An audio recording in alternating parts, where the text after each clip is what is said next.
crisis in contemporary art. Theoretical, social, and political foundations in 3 videos. Deconstructing Danto's theory of art. 1. The end of history of art. 2. The essence is embodied. 3. The end of art. Which kind of contemporary art is in crisis?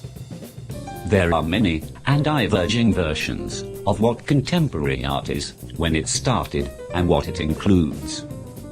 I am interested in the one imposed by Bilbao's Contemporary Art Museum and theorized by Danto. Is it this art in crisis? Certainly not. Neither this kind of art. When you see a shark as a work of art, you start to think that art is in crisis. Or this gigantic spider. I refer to contemporary art, the one that Guggenheim Museum imposes in the early 90s. It became a phenomenon that changed the relations of art, public, and cities. After Bilbao's success, contemporary museums spread all over the world, and as it happened in Bilbao, the public was interested in art, but also in the very museum, and the tourists' offers around it. Souvenirs, restaurants, architecture, business. Art became globalized, and coincided with neoliberalism globalization.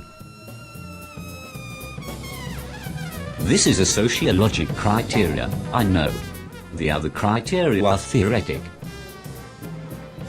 Since 1964, Arthur Danto has become the mere theoretician of contemporary art.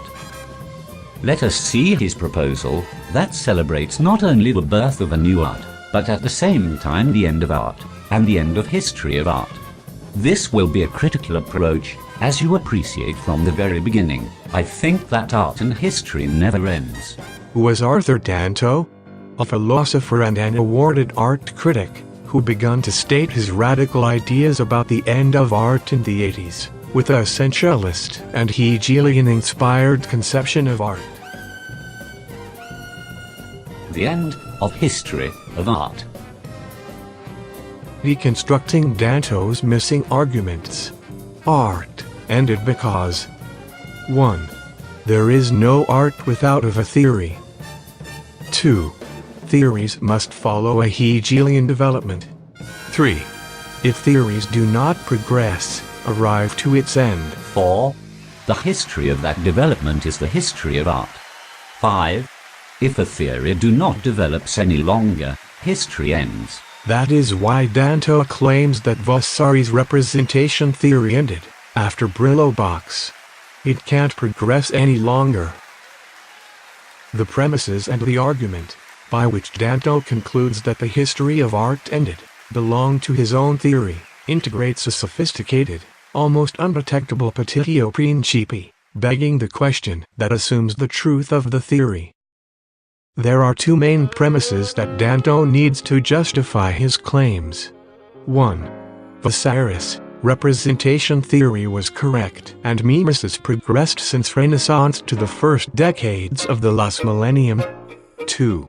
Everyone could see that the distance of what they see and the work of art diminished all over the time. It is not true. Mimesis did not progress. Chopet, 30,000 years ago. Altamira, 15,000 years ago. Picasso, a contemporary artist, and his bulls. The representation did not change much in so many years, don't you think so? Late 14th century. Giorgione's Nude Beauty. Almost 150 years later, Velázquez paint this nude. In the 19th century, this is Ingres' nude. Do you see any progress in the mimesis? Mimesis did not progress nor retrograded. The difference between the 3 nudes is stylistic. Giorgione is classic. Velázquez is Baroque. Ingres is neoclassic. Rembrandt self-portrait. El Greco. If Danto is right, he has vision problems, or is a bad painter. By the same epoch, Rembrandt reproduces better the human figure. Modigliani, he has also vision problems, or he paints as Greco in the mannerism style. The pyramid is the composite shape of the classic. It indicates the stillness. The diagonal is typical of the Baroque. It indicates movement. Another composition rule is the golden one. The important elements of the painting are placed following the lines and their intersections. Artists do not paint as they see the world. They paint according to a style that includes the composition rules. Let us go on with Danto. We show already that mimesis did not progress. The first of his premises. What happened to the other premise? It states that everyone could appreciate that the distance between the work of art and what they see decrease. What figure is closer to the perception? The women to real women? Or Altamare's drawing to buffaloes? In 1964, Arthur Danto saw an exhibition of Brillo Boxes, done by Warhol, that impressed him. He wrote The Art World to justify the common objects exhibited as works of art. 20 years later, in 1984, he wrote End of Art, and claimed with Hegelian arguments that with Brillo Boxes ended art and history of art. Everybody said, what is art? That's the question. I say, no, that is not the question. The question is, if you've got two things, one of which is art and one of which is not, but they look exactly alike, what explains the difference? And that was my way of getting that's when I started to write about the philosophy of art. Who is Andy Warhol, besides to be the man of the Brillo box? In 1962, Warhol exhibits paintings of Campbell's soup cans and of Coca-Cola as a new conception of art, the pop art, reinforced by the exhibition of a Brillo box in 1964.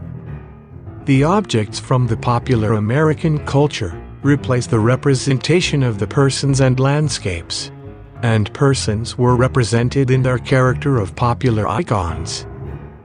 Popular objects became objects of the high culture. From now on, pop art leads visual high culture. Campbell, Coca-Cola, Lennon, and Yoko, Lisa, Mary, his friend, Rocky, Mao, and Icon, and the unique Marilyn. Warhol was not only a critic of American popular culture, he is also ironic. When asked about the Jackie photos at the funeral, he says, "Oh, that is her best role."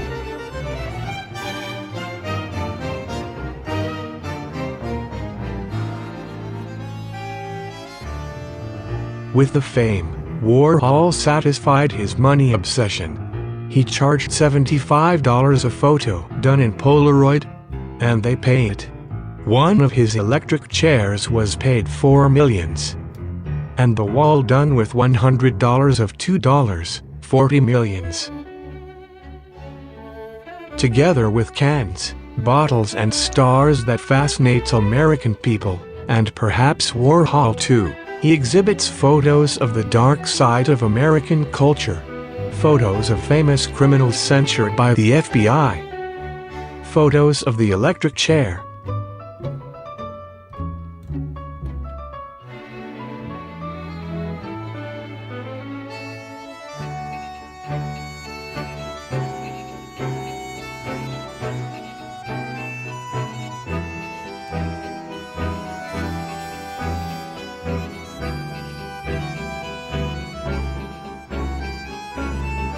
If I'm right, He did not his work or at least not only to cheerfully glorify American culture.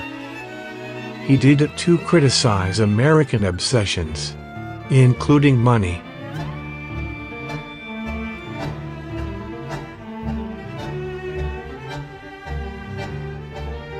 No, I don't think I'm a revolutionary artist. It's painting on canvas, not painting on canvas. That's old art. Just paint to please people?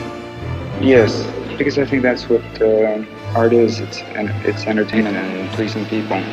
How do you tell the difference between a good painting and a bad painting? Well, I really never think of that because I can't really tell. Just displayed nicely in museums. Something to go to on Sunday afternoon for your kids too. Warhol's arrival at his London gallery is like a royal progress. A major series of self-portraits for quite a long time. What prompted this one? I ran out of ideas. Not only is ironic and convinced people to pay for simple Polaroids, but also he played the innocent, taunting them.